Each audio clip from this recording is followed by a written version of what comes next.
The Brandon Peters Show may contain explicit language and detailed plot points. For more information on the show, stay tuned to the end of the episode.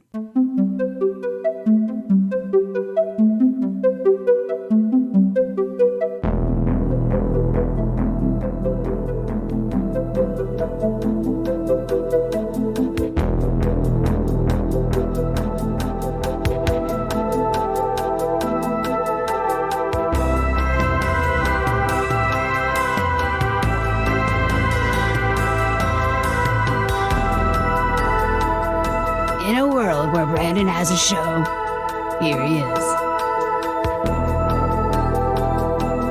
Welcome to another fun-filled week here on The Brandon Peters Show. Today features a discussion on the 1970 Russ Meyer classic Beyond the Valley of the Dolls.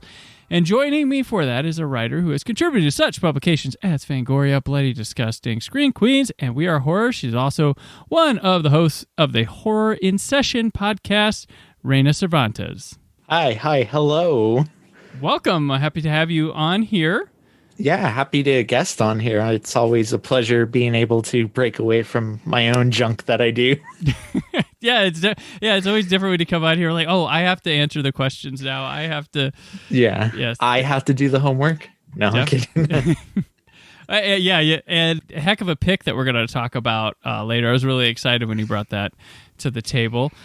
So let's let my listeners get to know you a bit, since I mentioned asking the questions and stuff. But you're very esteemed in the world of horror, as that's I predominantly come from myself.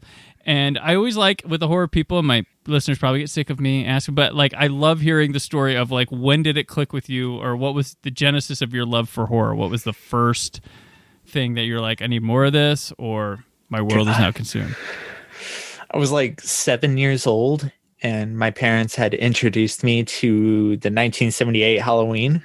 That was legitimately like my first horror movie.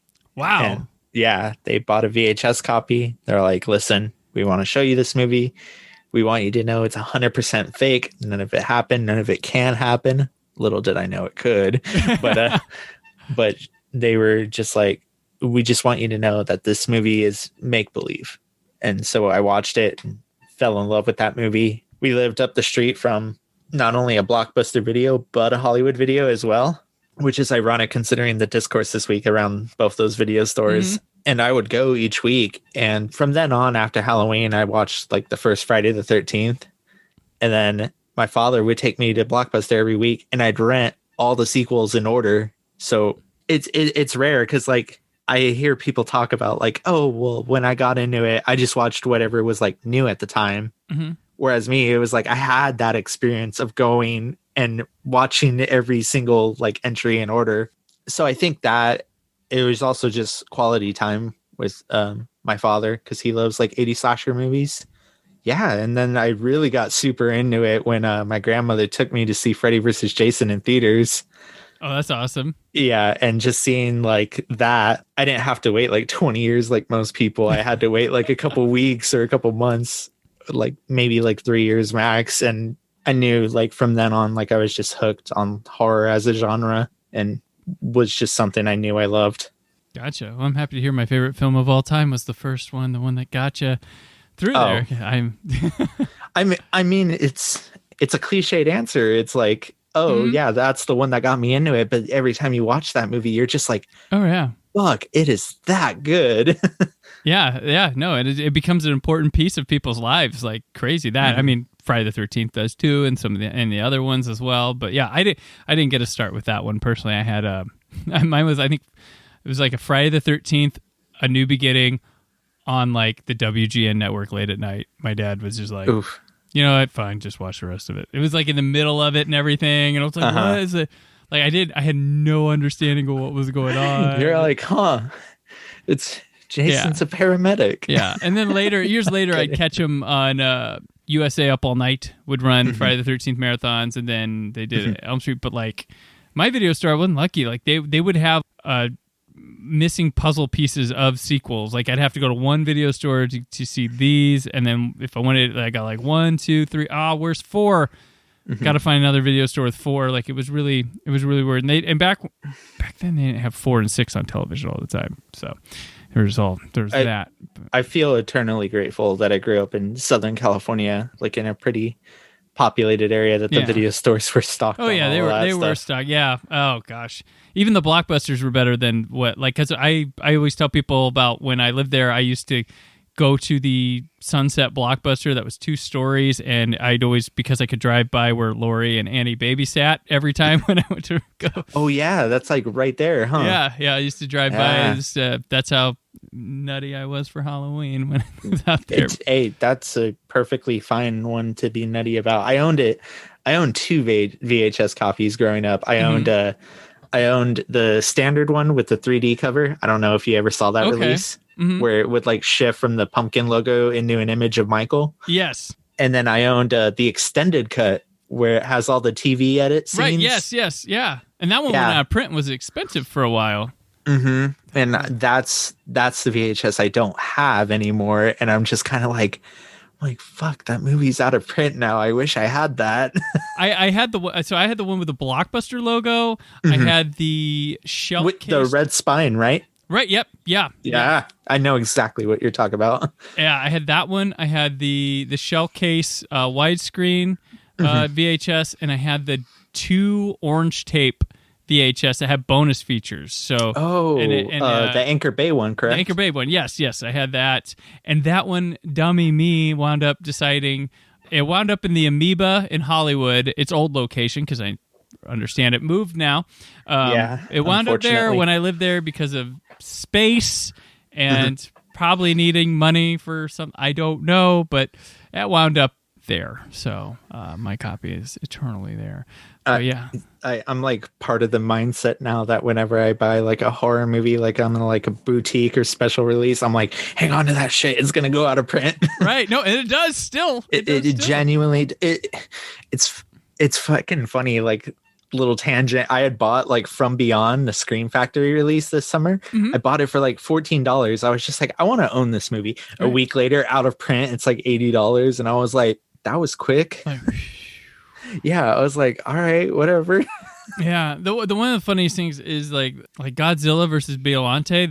That one like went out of print, and it was like a $5 bin movie forever, and now it's like I don't even want to look up the price. All those Toho releases, especially of the Showa era before Criterion had done the box set, were like notoriously out of print, and there were rumors of the Criterion one, but I had a source like on the inside that was like, no, that's a for sure thing. So I went to the record store and like sold all my old DVDs for like $120. I'm like, I'm fine with letting them go. I've done some things like that too, where I just like, I know of things happening. I'm like, yeah, pop that on there for, yeah. Some still surprise me because I had hung on to that Friday the 13th box set for like the Warner Brothers like Steelbook Blu-ray. I had hung on to that going like, I don't think that's ever going to get re-released. And then Scream Factory came in clutch. So yeah, I still held on to that because it was early in my days of Blu-ray reviewing, and I pushed really hard to get a contact to get that one. So I'm like, I feel guilty tossing that. I kept it because it's got a lot of physical goodies in it. Oh yeah, it's got the patch and yeah. I had bought it at Amoeba used, and it had everything in it, even the digital copies. Oh. I was genuinely surprised. I was all anti-digital at the time, so I was like, psh. With my digital copy, and then I'm like, oh, you know what? I could have probably. See, I pop on the Vudu app, and it's like, oh, you own over 1,200 movies on here, and I'm like, I'm fine. I own the physicals; they're in my bedroom. I just don't have to get up and swap discs now. Right? Yeah, I like them as a nice backup or option. I never saw them as that before. I was like, oh, I gotta fight hard, and I realized, oh, I'm the niche crowd. Yeah, yeah. I know we got way out. We did, but it's a fun. People love. Okay, so like people love hearing me talk about the Blu-ray, the home. So this is right, perfect, up the alley. But speaking of like, here's a segue. I write about Blu-rays. You write about horror and stuff. So, what was your first like big like break as how did you get started as a writer, and when did you feel like you hit somewhere with it? So, I had started pitching Scream Queens, which is a female-focused film website, and I just started throwing them pitches about horror movies and whatnot. eventually I started to think that I was going to have to branch out eventually. It was always my dream to write for sites like Fango and Bloody Disgusting. Mm-hmm. So I made that like a goal of mine. So Gaily Dreadful, a queer horror focused website, every year runs an LGBT like fundraiser. Mm-hmm. So I threw a pitch out there. He published a piece I did on Sleepaway Camp, and that one got real good reception. Later on, one of my pieces that I wrote for Screen Queens on Assassination Nation got featured on Fangoria Plus, where they were featuring like pieces from other websites. And from there, they just started rolling in. I got in touch with Sci-Fi Fangirls and wrote for them for a little bit. And then eventually I got an offer to write a piece for Bloody Disgusting and kind of stuck around there ever since. And just kind of consistently have been pushing work out with them because they're such a fantastic team that I love. Mm-hmm. And kind of just went like, damn, like in 1 year, I really hit my goal of like where I wanted to be as a writer. Yeah. I mean, obviously I have new goals, but those initial goals have been like set and just kind of shattered that I'm like, well, shit, now I got to think of where to even go from here now. But yeah, that's how I kind of got into writing. And I'd learned that there is a desire to hear voices like mine talk about these quote unquote like trash movies that like the mainstream like media like hates. Like I feel like my niche with Bloody Disgusting is I write about like lesser known films. Like around the holidays I had a piece go up where I focused on Silent Night Deadly Night 4. Mm-hmm. And then recently I wrote about the Spanish language version of Dracula from the 1930s. I read that. I remember that piece. That was a really good piece. Oh, thank you for reading that. No, so I always want to be not the source of negativity online or people going like, this movie sucks or anything. It's like, no, I want to champion these like lesser known movies and have them not be forgotten into time, because I can't tell you how many comments on that Silent Night Deadly Night 4 piece there were that were like, oh, I didn't even know they got to number 4. They got to 5, dude. Yeah, I was like, I got news for you. Yeah. There's a 5th one as well. They really need to get those 3 through 5 on a Blu-ray and some people to back to talk to about them. That'd be...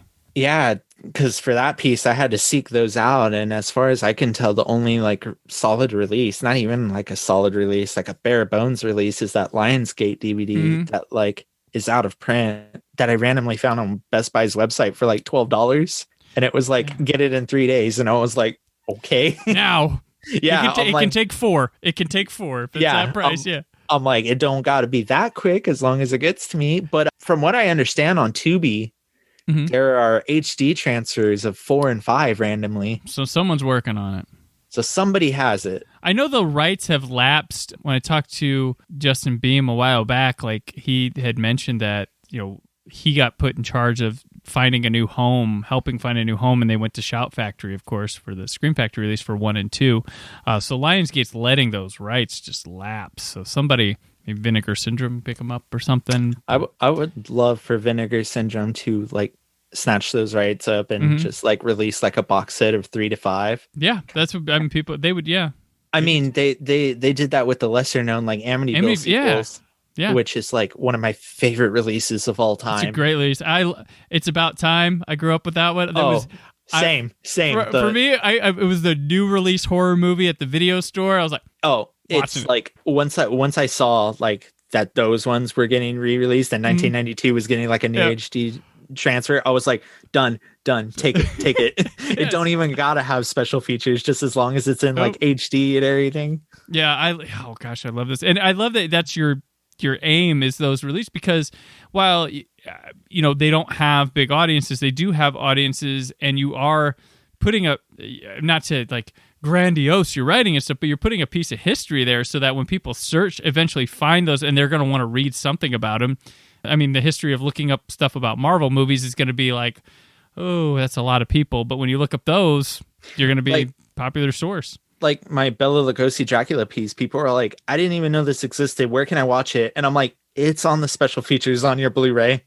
Be like, folks, it has been known for like you own a copy and you don't even know it. And 90 copies of Abbott and Costello Meet Frankenstein if you own Oh my God. In that box set, I've had them I've had them on DVD. I even bought that single Blu-ray of that one. Like I have way too many copies in my household of Abbott and Costello and Frankenstein. Like how many copies is in that box set? Like 2 or 3? It's in the Frankenstein and Dracula section. The only one that doesn't have it is like the Phantom of the Opera. Oh, Creature doesn't have it. Yeah, I want to say, yeah. Yeah, it's all over. I'm like, why did they put doubles of this disc in here? It's because there was a way that they didn't have to. They could just make a box set that has all the individual releases collected and the individual. Yeah, just the legacy collections just thrown into one sleeve. But I'm glad they all came out. Is there any piece that you're like most proud of writing or getting out there that's like a seminal piece of yours that you've written? Probably the latest like Dracula one on the Spanish language version. That one was really hard for me to write initially because it was going to be more of like a research piece on it. And kind of towards the end, I was just like, no, I'm going to get personal with it. I'm going to write why this movie means a lot to me and why I think people should check it out despite the other version existing. Because I had wrote about how my Spanish speaking grandfather, who didn't speak like a lick of English, like that was like kind of a way for me and him to bond, was watching that movie. So it was nice. And I love that, like, I love when publications, like, I know it's like rule of thumb, don't get personal, but it's like every personal piece I've written for a publication, they've always emailed me back going like, we love that you got personal with this. Yeah, I think that's a change in how writing over since the millennium hit. Like that's kind of the change in how critical writing has come. Like if you don't be afraid to, it used to be don't be personal in anything. It was generic stuff. But I think we read a lot more now, even though people probably don't read books as much, but we daily read. But like I think the personal touch like adds a little bit of character to each piece or making you go back to a certain place every once in a while. As long as it's not like the diary type writing. If you're writing about with the personal aside with your grandfather and what that can mean to him, that's where it can mean to, it can reflect, it's a universal kind of personal touch rather than just like before we start this recipe this morning, I got up and when I was dropping the kids at school, I thought, hey,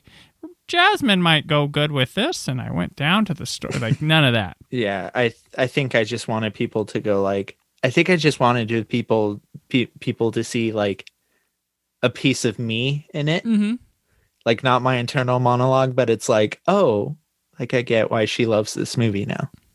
Yeah, definitely. That one in particular, I'm very proud of because he's no longer not around anymore. My grandfather. Yeah. So in my little way, that was like me putting a piece of him out there to live on forever. Tribute. Yeah, definitely. And like I said before, it's a great piece. People should check it out. Also, while horror's your forte, like I've been following you on social media for a little while now, and I get the impression you have a pretty well-rounded expertise to offer. Are there any like plans in the future to step outside of that horror area for you at all in your writing or podcasting? And so when I was writing briefly for Sci-Fi Fangirls, I was not writing about horror movies per se. I wrote about horror comics and horror video games. Right. So that was going to be my area that I was going to branch out more into to go like, yo, there's a lot of cool shit out there. You just got to really look for it. I'd like to get back into games writing eventually.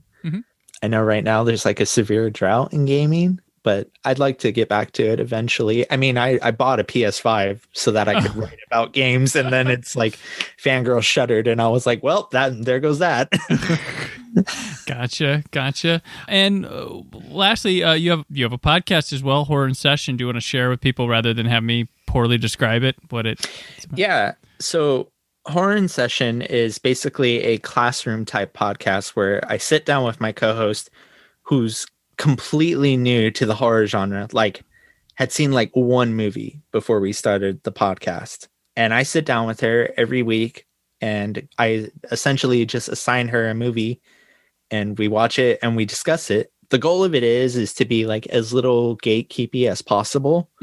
I know when she told me she was getting into horror, it was like intimidating. She's like, people get like mad when you haven't seen like certain stuff.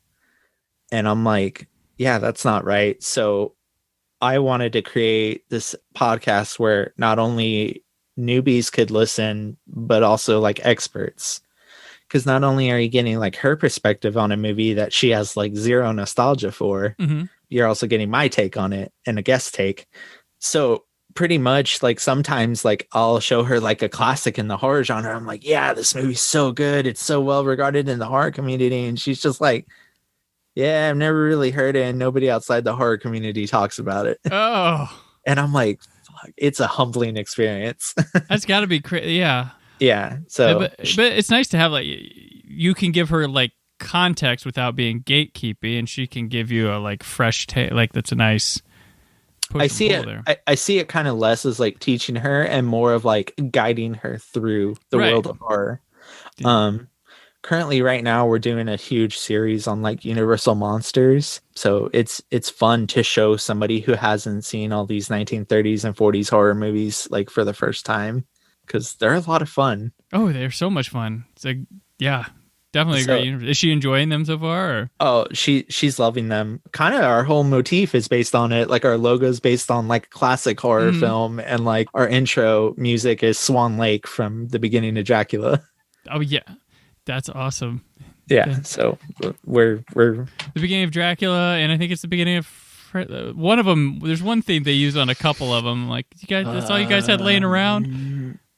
It's all they have laying around because it was public domain. Right. I'm like, Universal didn't have to pay for it, so they did. A top 40 hit right then, though. So hey, no. Oh yeah, people were probably hearing that on the radio and just breaking into dance, going like, "Oh, the Swan Lake track."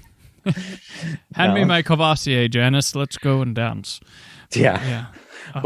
But that's kind of my goal and intent with Horror in Session. It's like it's a welcoming space. And I wanted to see more of that in horror. When you get to the social media areas, I like to think there's majority good people and just a lot of really loud assholes, but it's still dangerous. It still sucks to see. It's still some of the greatest and worst people I've met. Yeah. And some of them you see in person, not like that. Like, why do you become this person? Like people see me in person, they're like, you read about horror movies? And I'm like you don't because I guess I just don't dress it. Like I'm wearing like a Birds of Prey shirt right now. There you go.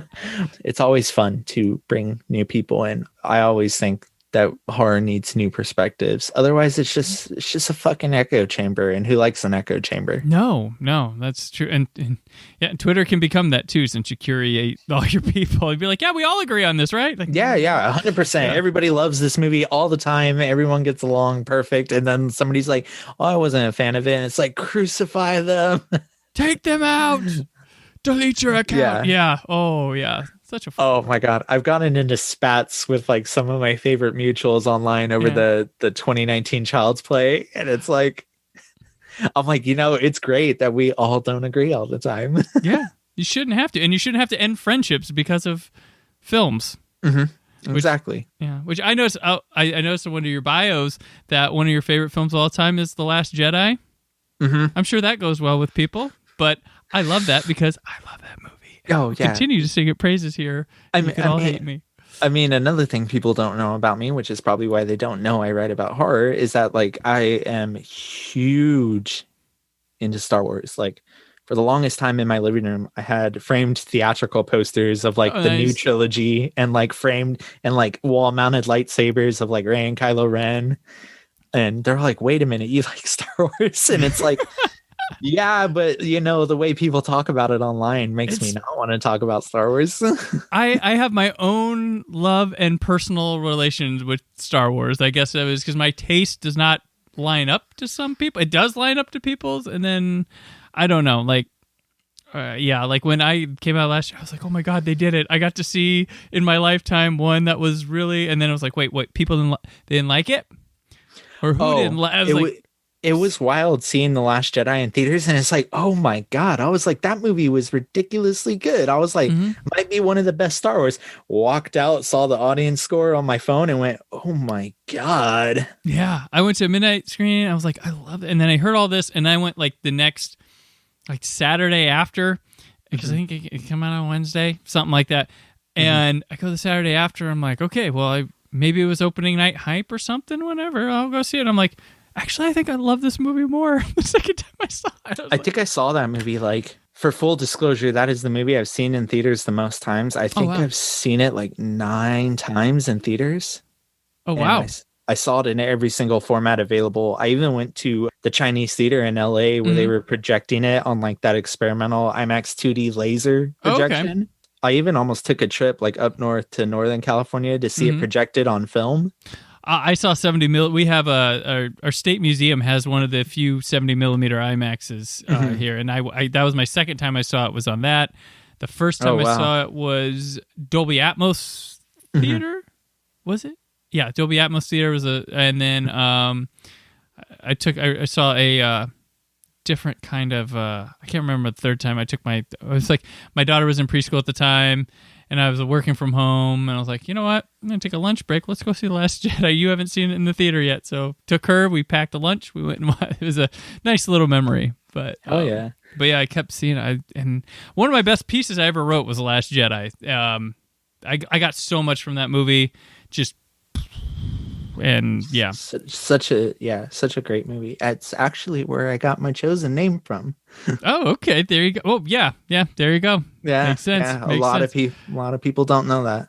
I mean, that's awesome. I've been a fan of that particular character since like Force Awakens. So.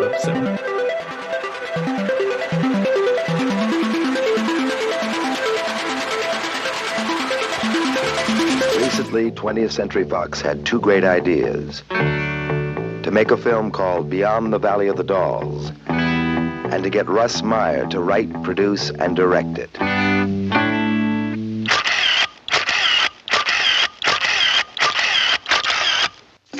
This is Russ Meyer, 240 pounds of creative energy. For years, he's been making very moving pictures for very little money. Yet there was something about his films, like The Immoral Mr. Tease and Vixen, that sparked the public's imagination. That something was Meyer's infallible eye for picking beautiful women. Look on up at the bottom. Look on down at your luck. You caught up in a rut. This time, they've really gone beyond the Valley of the Dolls, with Russ Meyer supplying a dazzling selection of traveling companions and brand new stars. Dolly Reed as Kelly, the singer. Cynthia Myers as Casey, the swinger. Marcia McBroom as Pet, the soul sister. Edie Williams as Ashley, the superstar. Erica Gavin as Roxanne, the sensualist. And Phyllis Davis as Susan, the insider.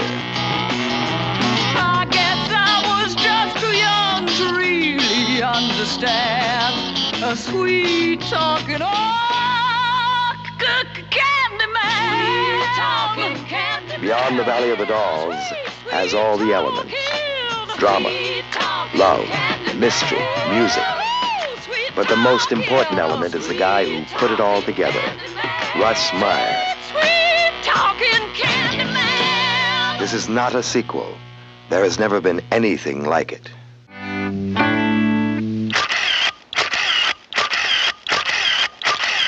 Beyond the Valley of the Dolls is directed by Russ Meyer, written by Roger Ebert, starring Dolly Reed, Cynthia Myers, Marcia McBroom, John Lazar, Michael Blodgett, David Gurion, Ashley St. Ives, and Phyllis Davis. It's about 3 girls who come to Hollywood to make it big, but find only sex, drugs, and sleaze.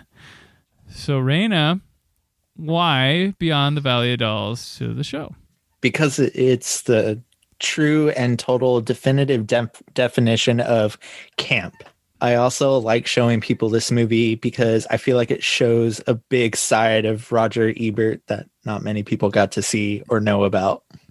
Right, definitely. That's what I mean. When I first saw it, it was because I had seen his name attached. I'm like, what? He wrote a movie? Like, we used to not have this information as easily accessible as before. So this was kind of like a trivia bit. Now it's kind of with him. But had you seen the Valley of the Dolls beforehand or at all? So I own both of them on Criterion. Of course, yeah. And Valley of the Dolls is still in its shrink wrap. I haven't seen it. You haven't seen it? So I watched it for the first time for that. Like, I had never seen Valley. I've seen Beyond, but I'd never seen Valley of the Dolls.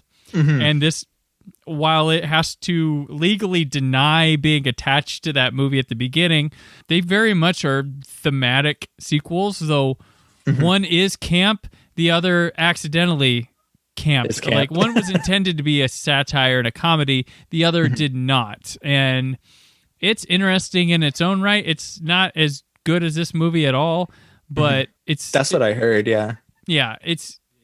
So it's basically, if you want to see a Dolls movie, you pick this one. Like, if you haven't only interested in that one, then you don't really need to go back to Valley of the Dolls. So I had bought both of them with their Criterion releases. That was also another big reason I picked this for your show, since the whole big focus on home media, because this Criterion release of this particular one is fucking fantastic. Yeah. Probably like one of their best releases, I think.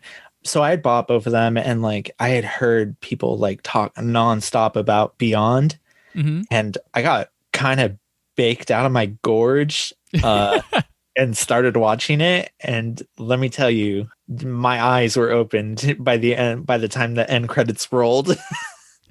Right. And there's a person that was interviewed talking about someone who like talked to somebody who tripped watching it in the theater, and they're like, when your head came off, it rolled like right in my lap. Yeah. Yeah. It's pretty great, because I feel like most movies try to be camp, but are not. Right. And this one is like genuinely camp without trying. Yeah. I think like people like look at Russ Meyer's name and expect like just kind of like a cheap like skin flick, because it's kind of what he was known for at the time. And the movie is that, but it also carries this artistic merit and weight along with it, because yeah, I could sit here and talk about how like it's camp like all day, but it's also just a genuinely good movie. It's very well made. It's shot. Listen, the story, it don't matter, but it's still got a good one. Right. It plays like a parody of itself almost. Yeah. A really smart one. Yeah. And I think a lot of the times when it comes to like something strongly satirical, many of the first generation audiences, it goes over their head and they're like, oh, that's just a bad movie. It's like, no. And it's not somebody looking back and going, well, we intended it to be bad. No, it was always supposed to be. And Meyer is sort of brilliant in the fact that, or he knows the right thing of everybody needs to play this like Shakespeare. Like, that's how we get through this. Nobody winks. But it's said that the cast thought they were doing something serious, but later on, then they're like, oh yeah, we knew it was a joke. But I don't see that in their performances. They are very genuine with how they are. So either they're just brilliant performers, which we know they were not at the considering. I'm not dissing them. Just at the time they were Playboy playmates, and just you look at the credits for all these people, they don't have many. But it plays a lot like a non-horror version of Scream in a way. Okay, yeah. That like you're getting this cast of like nobodies at the time, and just kind of throwing them into this satire that at the time people are like, is this satire or is this just a bad movie? Right. And then like you said, like the generations later on look at it and it's like, oh no, this is a smart as fuck satire. It's a great midnight movie. Like definitely pop on late at night. I think the biggest star in it's like Charles Napier, who shows up towards the end. Like that's the only guy you've probably seen in a lot of other movies. Yeah, it's definitely a good. It's a great group movie. Oh yeah, it's a hangout movie. Yeah, definitely. Like I said, it's not one where you have to be like consistently like paying attention to the story. It almost plays like set piece after set piece. Right. Yeah, and definitely. It's super smart. It's also like a parody of the Sharon Tate murder. And it was like 1 year after it happened. Right. Yeah. Well, they're like, and she was in the first one. Yeah. So it's definitely a controversial thing. Like the end was inspired by the Manson murders, but I don't think it was meant to be devious at that. It was just of the time. They kind of. I think it was like trying to poke fun at the culture surrounding it. Like, of like, oh, like. You see this movie and you totally see the inspirations that got carried over into something like Once Upon a Time in Hollywood. Right.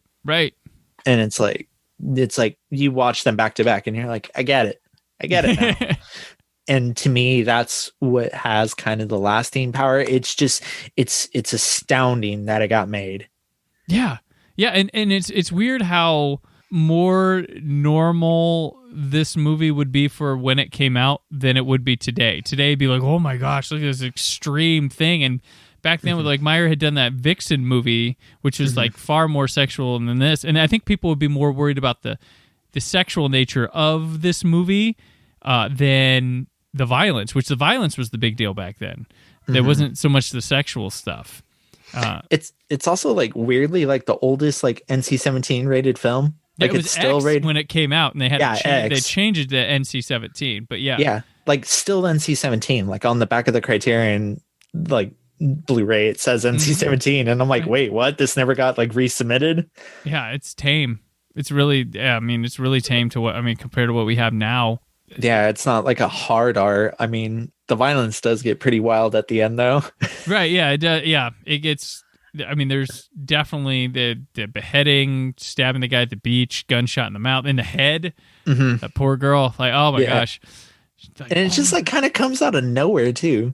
Yeah, and I wondered I don't know. Ebert in the 80s gets a bit conservative in his values and stuff, and I'm wondering if because she's the character that had an abortion, he was okay to do that with her in the script. But I don't know, because I'm thinking this is probably 1969 Ebert writing this, and then in the 80s, I just remember him with all the horror movies and how he in the sex comedies, how he would be very prude, nun-like with his reviews and stuff, and then here you have a woman in the film, has an abortion, enters a lesbian relationship, and then she gets killed. She doesn't make it through. The rest of the friends do.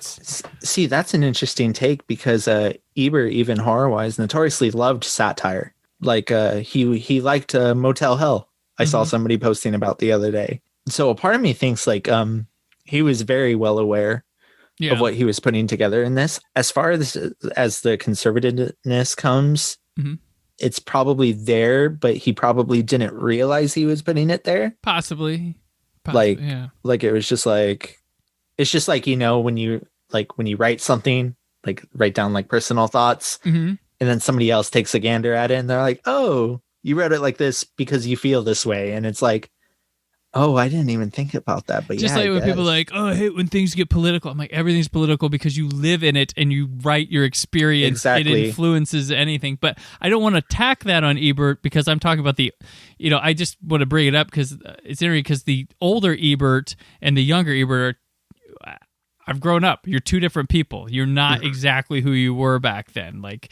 so he might have just shits and giggles. That was who was in the house, so she got shot.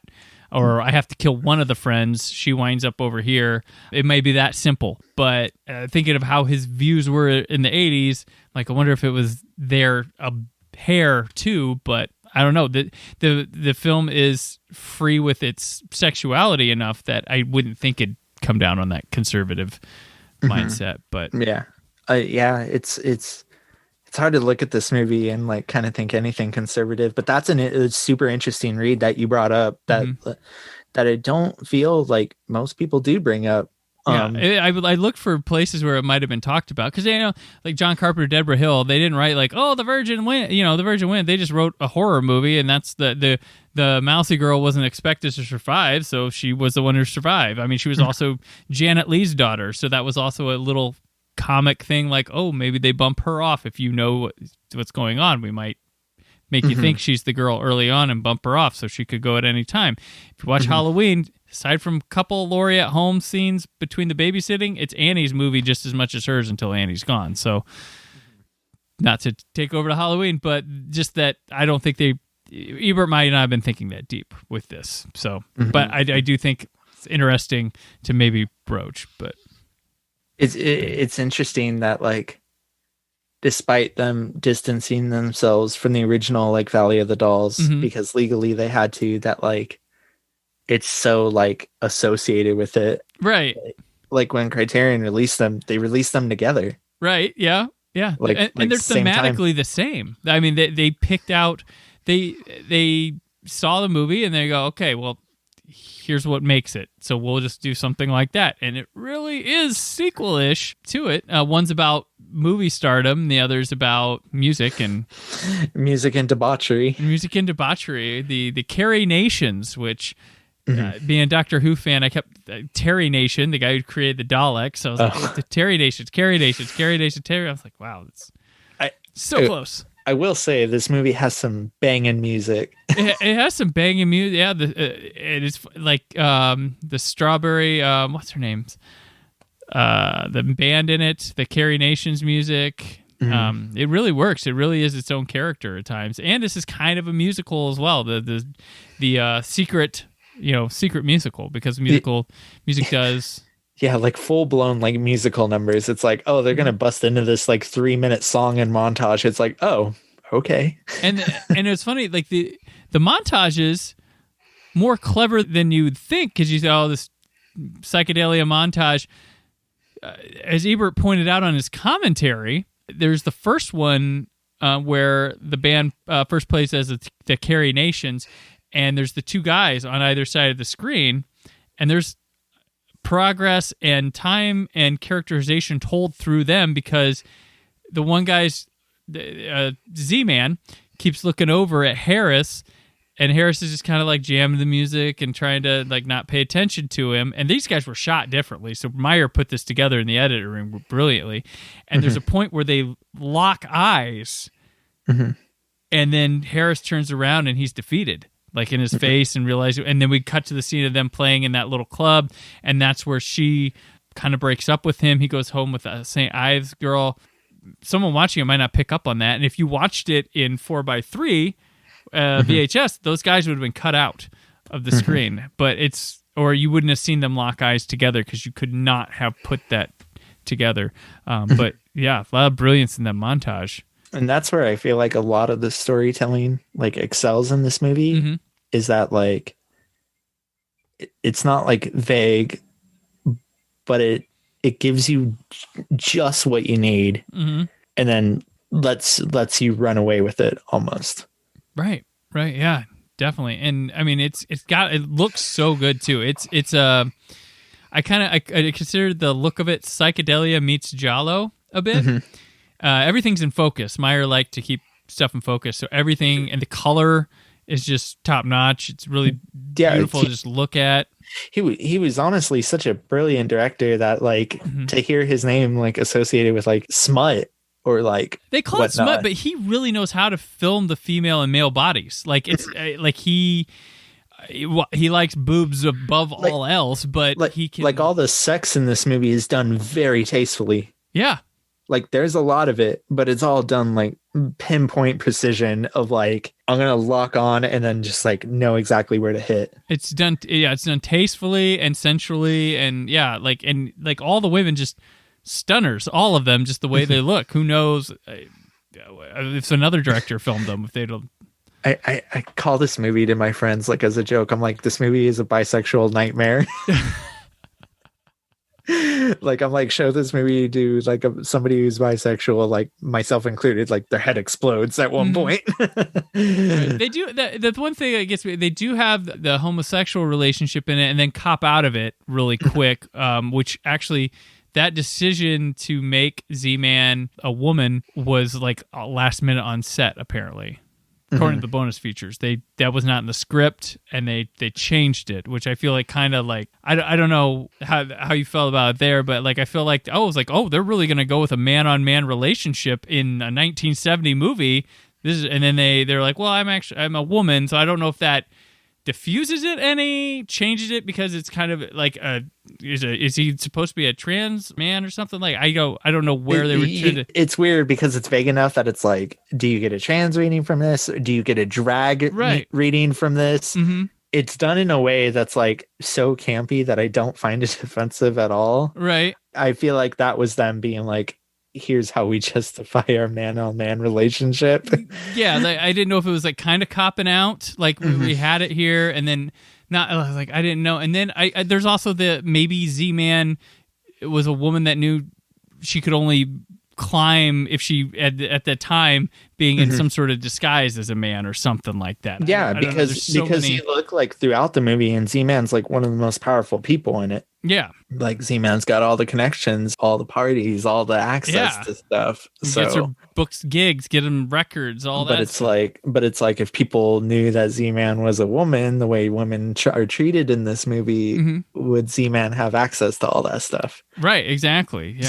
So that's where you kind of get into like the gender politics of everything, and then that's when you start like diving down the rabbit hole of like, wait a minute, this movie might be onto something. This movie's kind of smart and funny and and campy and it's well shot, and the editing is to go with it, whiplash almost. Like it's fast cuts, like ahead of its time, fast cuts.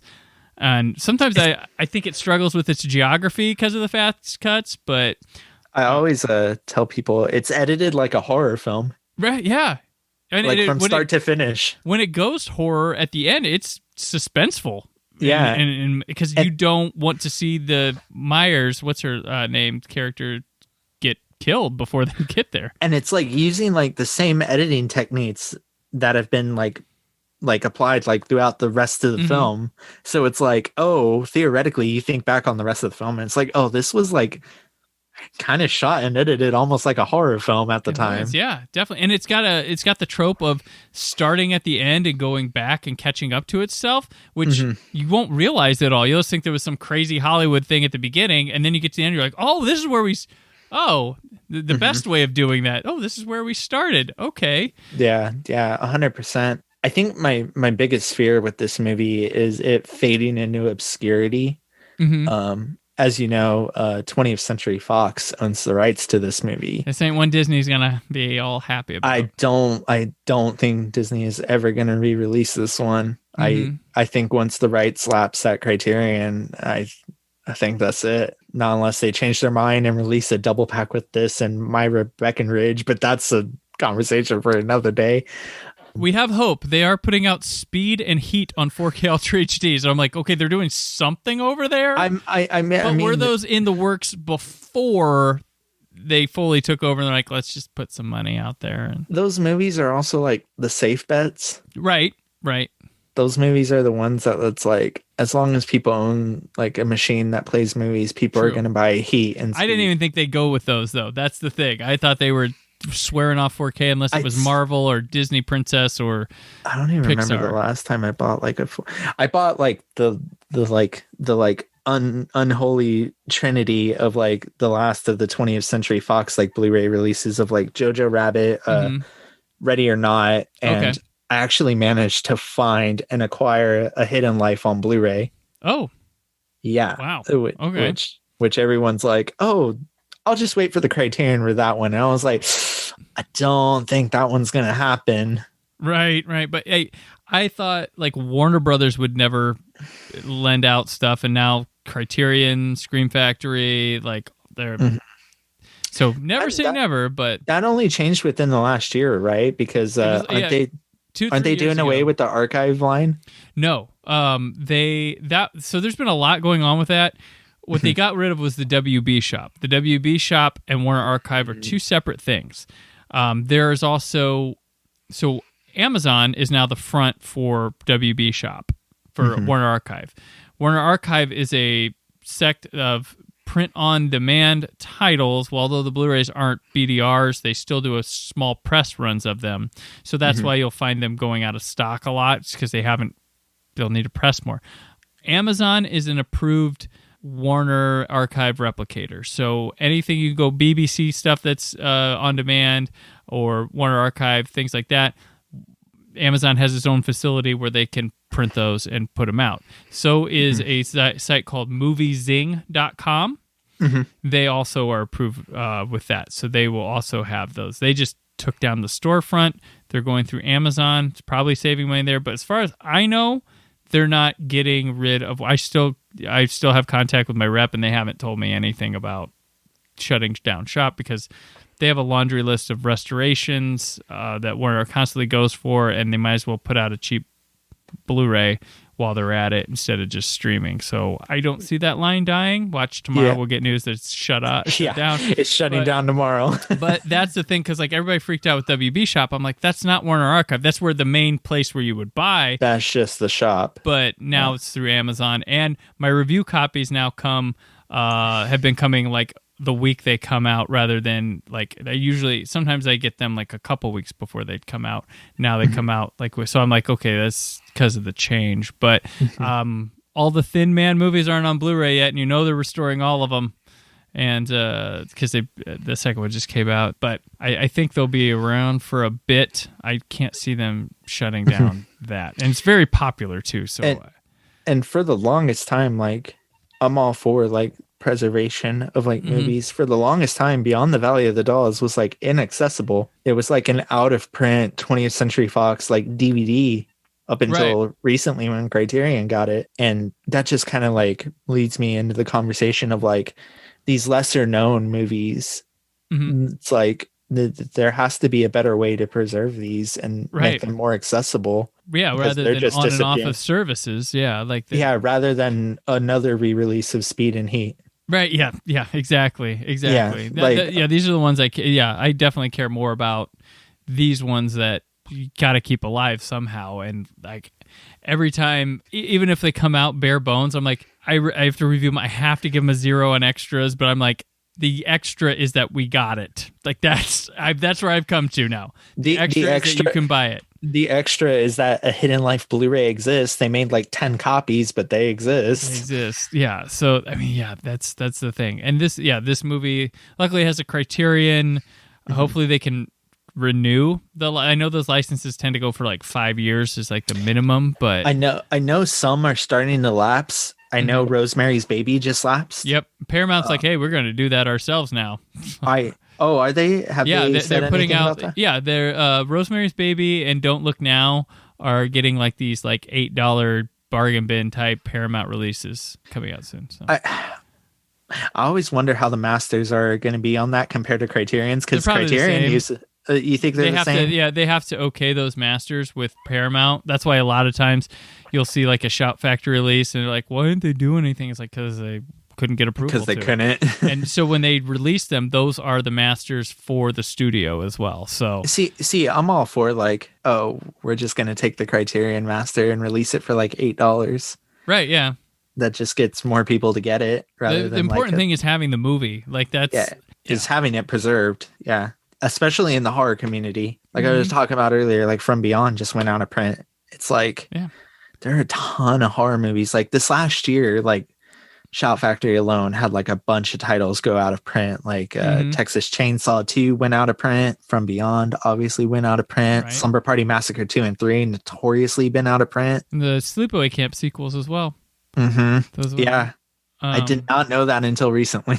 It sucks. I don't know why those. Maybe they're not as big as sellers as we think, but I found out why those went out of print. Oh, so the ones that have been going out of print are MGM. Oh, okay. Are MGM Shout Factory re-releases, but they were MGM licensed under 20th Century Fox. Oh, so I was like, fuck. Oh, God. So I know it's dumb to complain about the home media market, but I feel like the Disney Fox buyout has like kind of like, it might be too early to tell, but it might have suffered a catastrophic blow. Oh, all because people got excited about Wolverine high-fiving Shang-Chi. Like I was like, you guys, I'm like, I don't think you realize there's a lot more at stake than that. Yeah, it's so much more than just, we got these Marvel characters back and all the Star Wars are under one. It's like that's nitpicky stuff. Like that is not. See, and I think Warner Brothers probably looks at that and goes like, oh, let's not fucking do that. Yeah. Like we know people are going to want to buy all these Dark Castle films like in a grand like special edition. Right. Why don't we license them out?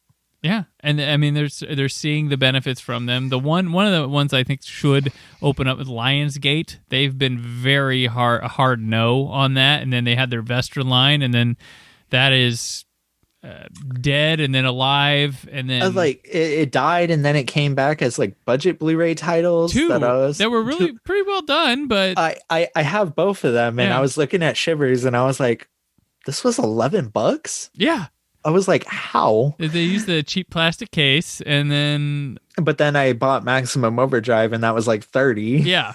I know, yeah, and they have the same amount of like quality bonus features. I'm like, would you? Like I was genuinely confused. Like I was like tweeting out, I was like, y'all might want to buy these because these are like stupid cheap and like just as good as like previous releases. Right? Yeah, I did. Yeah, that and Shivers, and then nothing.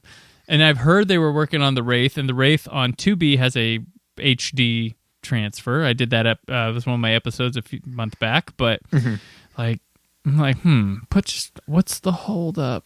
People will buy these. Trust me. Yeah, Lionsgate is that they're also the reason that we haven't ever got a Scream box set that has all 4 entries because I believe Starz owns and Anchor Bay own the rights to the first 3. Well, yeah, that was the first 3. So there was when Miramax or something, Miramax and Dimension busted out of Disney, but broke out. So the rights went like this place called Echo Bridge bought a lot, Lionsgate bought some, and then Scream 4 was a Weinstein Company movie with the Dimension logo.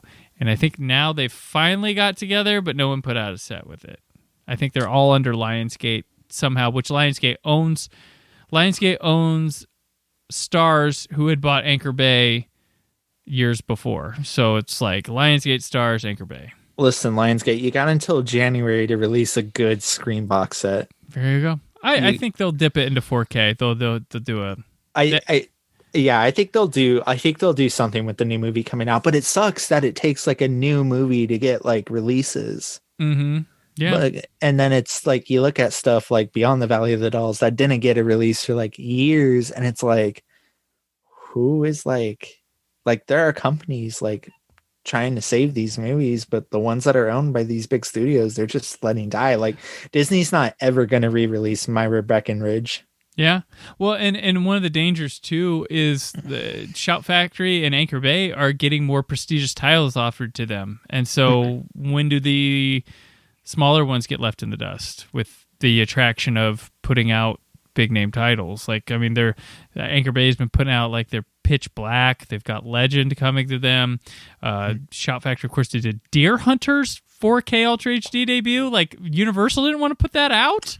That one seemed super odd to me that I was like, why didn't the studio do this? That'd be like somebody putting out like The Godfather in 4K, but it's not Paramount themselves. Severn Films presents The Godfather. Like, which The Godfather in 4K is gonna happen. Oh, it's next year. Yeah. Oh, is it confirmed already? Yeah. For the 60th anniversary. I'm a huge Godfather fan. 60 so is it the 60th?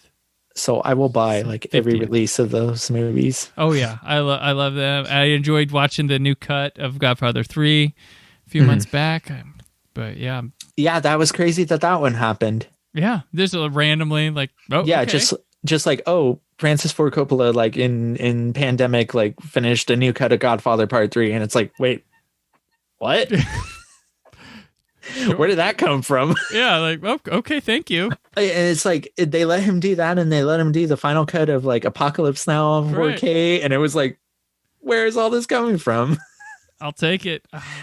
yeah, I'll take it. But it's these lesser known movies, which part of the reason why I wanted to talk about Valley of the Dolls was to talk about like this like preservation of like, because for years this movie was inaccessible. And it might be inaccessible in a couple years. Right. And pick it up while you can get it at a regular price that you probably might think is too high, but it won't be. Listen, next 50% off sale, it should be in everyone's carts. Yeah.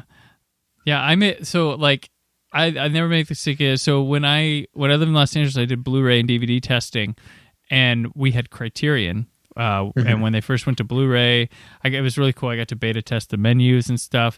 And then one of the first titles they put out was The Third Man, and we did so much work on that. I was just like, I'll get it someday. Oops. Nope. Oops. Oh shit. Oh, there's a lot of movies like that I just wouldn't give me. I'd see them in my sleep because I worked on them so much. But luckily, The Third Man got a 4K restoration overseas, and I got one of those, and it looks better than what the Criterion one did. But that was years of going, oh my gosh, eBay, does someone have it for less than $130? See, I lived in Phoenix for a little bit, and the record store I went to, they used to have all the high value items like in a glass cabinet. Mm-hmm. They had a new inch shrink wrap copy of Man Who Fell to Earth. And I was like, and I looked at the price tag, it was like $300. I was like, oh. Just because it's listed for that doesn't mean someone's paying for that. You know what? But at the same time, in that same cabinet, there was a $30 used copy of the Shout Factory Texas Chainsaw 2 with the slipcover. There you go. Oh, so I was like, I want that. Got it. And that's out of print now. Speaking of like rare movies, like lesser known movies, out of print stuff with Beyond the Valley of Dolls, and this one got a Blu-ray release I was excited about a couple years ago. Have you ever seen The Apple? I haven't actually. So no. This narratively, Beyond the Valley of Dolls reminds me of The Apple. It's kind of got that, but it's a science fiction musical. But It's very much it's about a little like duet couple that enter this futuristic competition that's skewed for this band called like the BIM to win all the time. They're the biggest band, and it's for some people, and they fare well against them, so they get welcome into the company of the BIM and producer people, and they kind of like, it's like the girls in this movie when they go to that party in LA, and that's their lives forever change from that moment because they all meet someone there and they all start going. There's, I guess, Harris too, but he's more of a result of the Kelly's actions. But they go to this party, this couple, their lives forever change. Like she gets really involved with the music with Bim. He wants to be true to his music. She starts seeing this guy from the Bim people, and he's just winds up alone. So this is Valley of the Dolls in space. It is. Well, it's not space. It's Earth in the future. Oh, okay. But still into that idea. And it's got some wonderfully awful songs and dance choreography in it. So you know what I almost like compare Beyond the Valley of the Dolls to, like also as well. Mm-hmm. I almost like take out the drugs and the sex and the violence, and it's also like Josie and the Pussycats. Yeah. Yes, definitely. Yeah, very much so. Mm-hmm. Very like much right so. Down to like the female band in like a satire movie, like making fun of like this big lavish like lifestyle industry. Yeah, for sure. Yeah. And it sounds like that with Josie and the Pussycats and the Apple. You just kind of see like that lingering effect that like Beyond the Valley of the Dolls has. Mm-hmm. I mean, I think Nicholas Winding Refn has gone on record saying like Beyond the Valley of the Dolls was like one of the main inspirations behind the Neon Demon.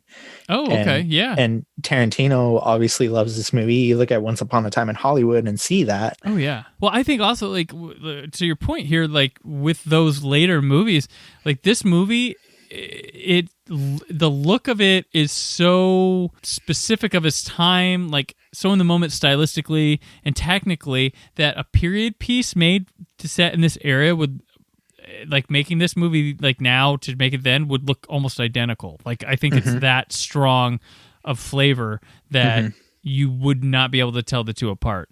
Yeah, it's aged like that well. Like you look at the Criterion restoration of this and you're like, man, this looks like a movie that could be made today. Right. Yeah. And you got people that remind, like Dolly Reed looked like a proto Cheryl Lee from like Twin Peaks.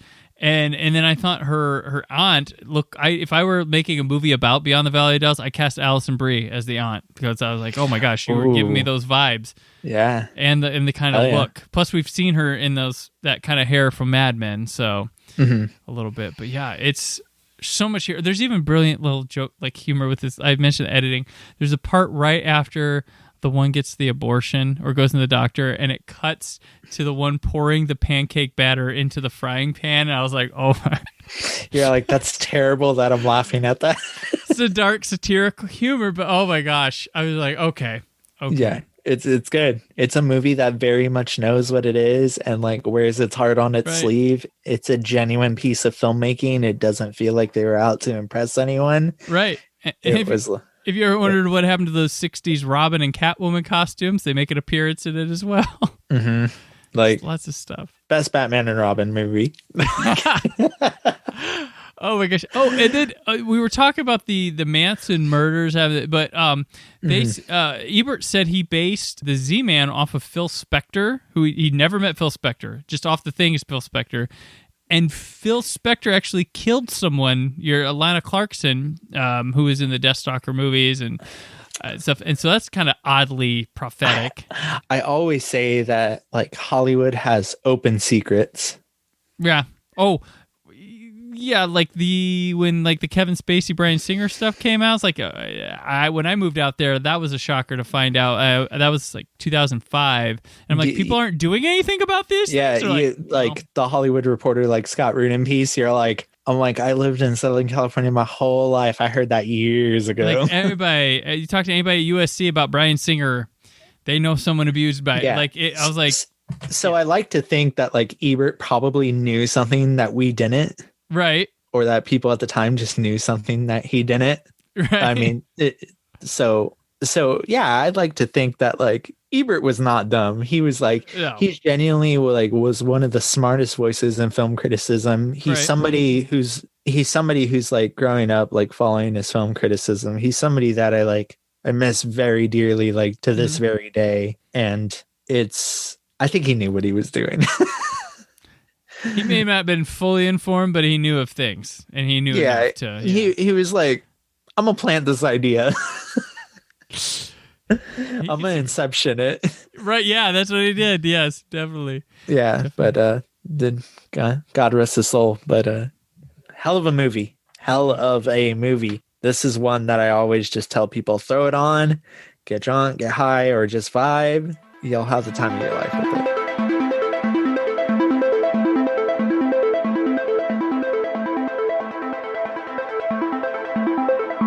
What else? This is where we talk about anything we may have read, watched, listened to, maybe wrote, produced, put out there in the world too. So, Reyna, what else? I can actually talk about this because I'm not under embargo anymore. Oh, awesome. I had just watched In the Earth, the new Ben Wheatley pandemic horror film. Listen, I'm sure you've heard of how weird that movie is. It's weirder than you think. Awesome. It's out there. Like I saw this and I was like, once people get more access to this and see it, like it's going to have like a Mother type reception where it's like, I think it's going to split people. That's the best kind. That's how you know the film is what the divisive films are great. Everything's safe, boring. Like, yeah, I will say like some stuff doesn't work for me, but it's like, damn, I'm glad movies like this are still getting made. Yeah, definitely. Well, especially in our algorithm made movies with big studios and stuff nowadays. Like, it's nice to see filmmakers like him still taking chances. I like movies that swing for the fences hard, even if they don't land. Right.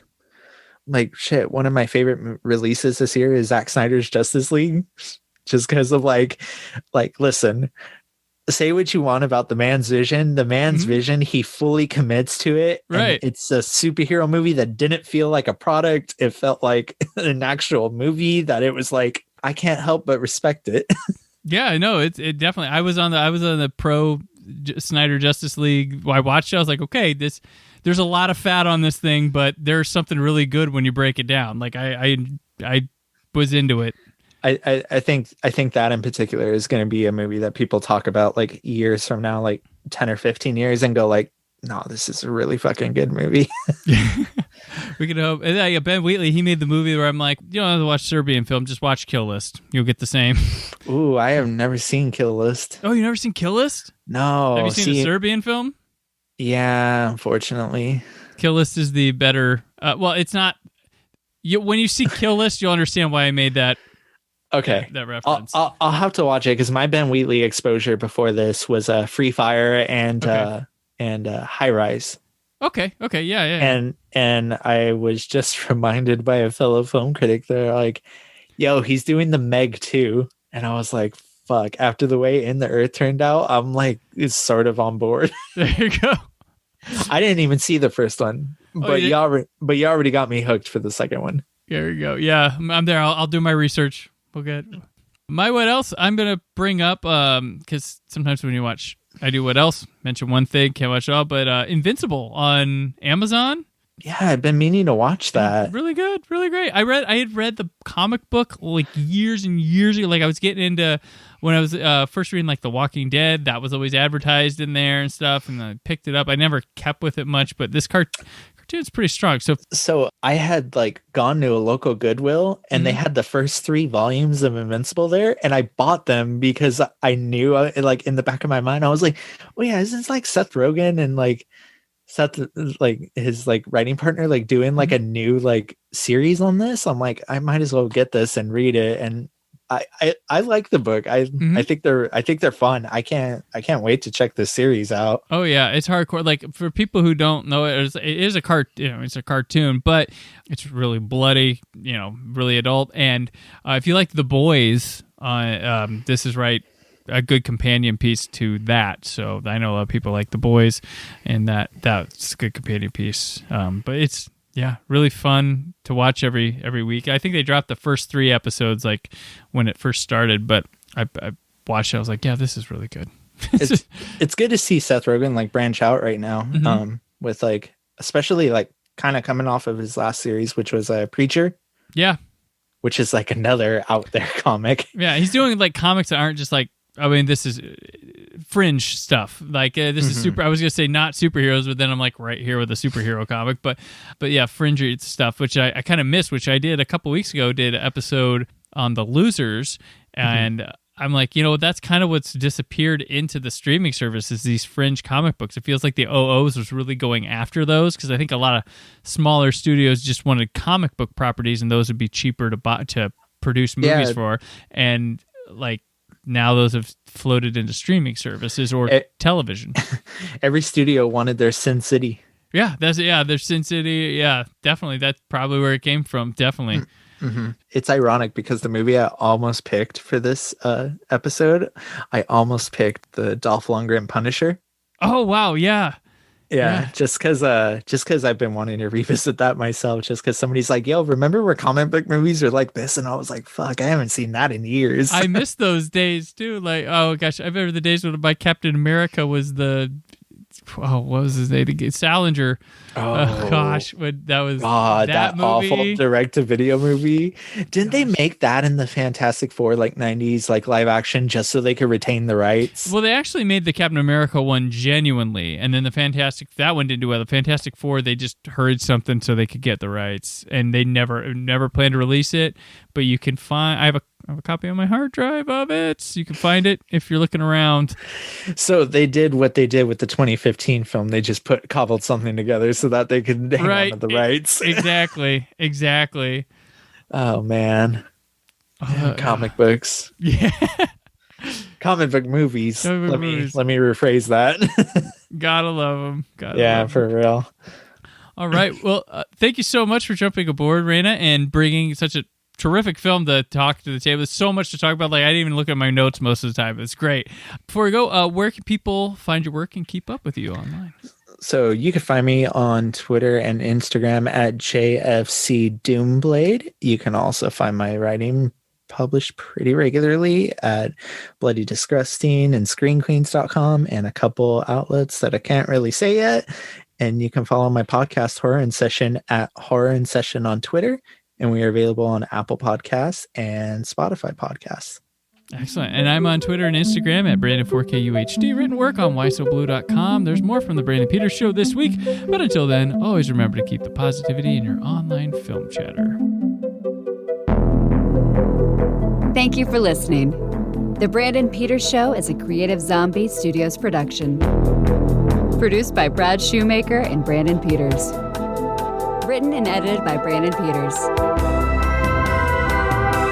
Announcer vocals by Jessica Alsman. Theme song by Metavari. Web design and show art by Brad Shoemaker with Brandon Peters. All music and clips featured in the episode are property of their respective studios and no infringement is intended. Additional information on this and other episodes at BrandonPetersShow.com. For any inquiries, press opportunities, or sponsorship, contact mail at BrandonPetersShow.com. The show is available on Apple Music, Spotify, or anywhere podcasts are found.